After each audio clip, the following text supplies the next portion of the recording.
Je vais vous parler du pire entretien de recrutement que j'ai eu dans ma vie et je suis sûr que vous allez avoir difficilement pire. Il faut savoir qu'à l'époque, je bossais dans la communication, etc. Et à un moment, je cherchais un nouveau taf parce que mon entreprise avait fermé. Et du coup, je suis allé postuler dans une agence et le mec de l'agence, le directeur de l'agence, il m'a dit « Bah si tu veux, rendez-vous à 19h30, je crois, et puis on passe l'entretien. » Ouais, à l'époque, je devais aller avec ma copine de l'époque au cinéma à 21h. Je m'étais dit « Ça va, il y a le temps. » J'arrive, on commence l'entretien et le mec me fait alors l'entretien va se passer en 2 étapes. Première étape, c'est une étape classique, tu parles de tes expériences, etc. Et on fait si on confirme la première étape, il y a une deuxième étape. Je m'y attendais pas. Donc la première étape se passe, que tranquille, etc. Et là le mec il dit bon on va passer à la deuxième étape et il se lève, il ouvre un frigo, il sort une bouteille de vodka, il la pose sur la table et il fait voilà, maintenant le principe est simple, c'est je vais te poser des questions, tu vas me poser des questions et si on est d'accord sur la réponse, on boit un verre cul sec de vodka. Je bois pas trop de vodka à la base, le mec était russe. Mais bon bah du coup j'ai dit ok, pourquoi pas.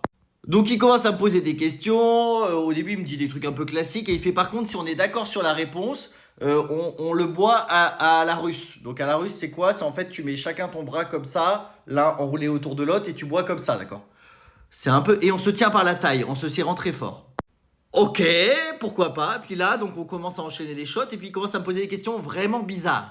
Du genre, il me fait, Alors il m'avait dit, ouais, t'as le droit de dire la vérité ou de mentir, ça c'est toi qui vois, d'accord? Et à un moment, il me commence à me dire, ouais, quelle est ta position préférée?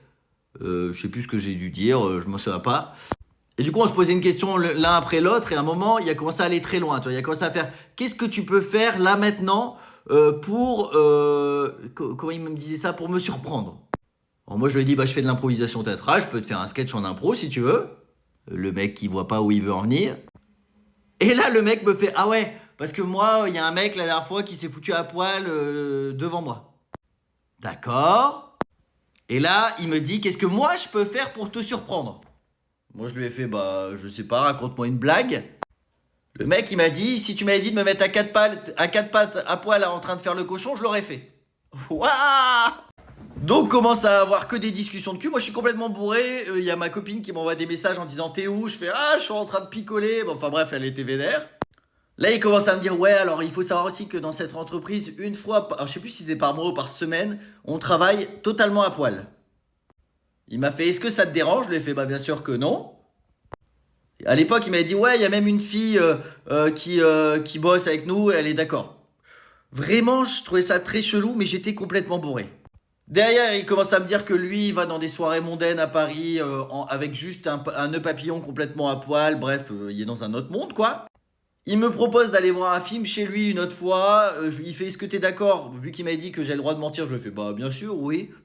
Et il me dit par contre il y a une règle chez moi, c'est qu'au troisième étage, tout le monde est à poil. Tu m'étonnes, ça m'aurait étonné, dis donc. Du coup je suis parti de cet entretien. Bon on s'est engueulé je crois avec ma copine parce qu'elle était vénère à l'époque, ma copine de l'époque. Et voilà quoi, ça s'est terminé là, je crois qu'il m'a envoyé un mail, j'ai dit que j'étais pas intéressé ou un truc comme ça, je sais plus mais voilà. Et le truc, c'est que j'avais parlé de ça, parce qu'à l'époque, j'étais encore dans un autre taf, parce que je passais les entretiens, et j'avais parlé de ça à quelqu'un, et la personne, elle m'a dit, tu sais quoi, il est arrivé la même chose à une de mes potes, il m'a sorti directement le nom de l'agence en question. Je vais pas la citer là, parce que j'ai pas envie, voilà, de créer des problèmes, mais j'ai fait, putain, autant en tant que mec, j'ai trouvé ça bizarre, mais un peu marrant, parce que bon, voilà, j'ai eu pas de problème. Je dis, putain, mais une meuf, elle vit ça. Mais c'est un enfer. Un enfer. Depuis, l'agence a fermé, dans tous les cas, voilà. Mais peut-être il y a des gens qui se reconnaîtront en commentaire. Je ne dirai rien.